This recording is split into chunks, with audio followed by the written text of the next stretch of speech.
University. So are you going to be living downtown Chicago in University Center? No, I'm thinking of commuting. Okay, you're commuting. Okay, because downtown, I believe, I don't know if it's on Roosevelt or what, but they do have what they call a University Center. It houses Roosevelt University, DePaul University, oh my gosh, and I think one other school, Columbia College, Chicago. All those students there, whether you're underclassmen, everyone that's there, like kind of like the freshmen and stuff like that. So it's a pretty fun area to be in, just, for consideration if you do decide you don't want to commute.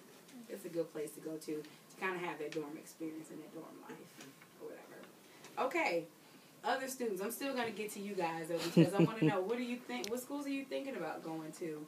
What would you like to major in? I'm thinking about DePaul, Marquette, or Dominican. Good choices. Well, I really don't know right now, to be honest. I don't even know what major or nothing. Yeah. Okay. And and is it hard just because you, what? I mean, you want to leave the area, then you don't want to leave the area. You want to commute, you don't want to commute. I mean, is it several factors? I mean, I want to do an art institute. I don't know. Columbia College Chicago is really good for their art program. Yeah, and I know you think that's too close to home. Yeah. Yeah, right. And you heard me say this about University Center. Live downtown. You can do that. That's always good. Have you heard of the school before? Yeah, I'm looking right at you. So yeah, I know, right? You're not the high school student, though, are you? No. All right. No. He's like, no, let's get that straight. Okay, and you two? I'm not sure about the school yet, but somewhere like in the medical field. Okay, medical field. Everything, and you know what, guys? The medical field, I mean, anything like technology related, it's so many programs like that that are so popular right now, and they're good money makers.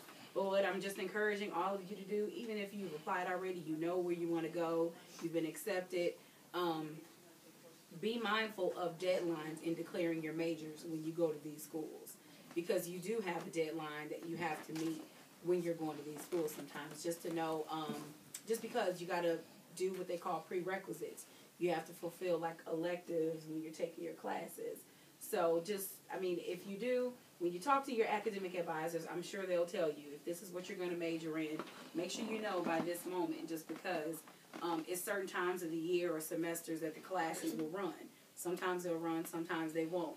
So if you missed that first round of that specific class that was supposed to come out, you probably have to wait again that following school year for one of those upcoming semesters to take that course. So just be mindful of the path of how long it'll take to go into some of these programs, and don't be patient about it too, because at the same time, some of us, we're choosing programs that will go a little bit beyond those general 3 or the 4 or the 5 years that we anticipate in going, and then some programs will require for us to go even further, like for a master's degree or for a PhD before we can actually practice something. And that's perfectly fine. I know people that are younger than myself who are in PhD programs right now. And they're happy because by the time they finish, they'll just be hitting 30 years old. So it's okay. You got time, okay? Yeah. All right, so we're going to go over these things about crossing your T's and dotting your I's. Why you say, Just hear it a lot. Yeah. It's crossing your T's and dotting your I's in preparing for college. And so I just want to go over once again, what type of school you want to attend. Making sure you know the differences between those schools. It's like a 2-year school, which is a community college. 2-year community college, you get associate's degrees and even certificate programs that are offered. It's a 4-year college or university. That's where you go for a bachelor's, master's, doctorates, the PhD or the educational doctor's degrees. The co-op or technical schools. You can also get associate's degrees there, or you can pick up trade certifications, or in addition, just general certificates.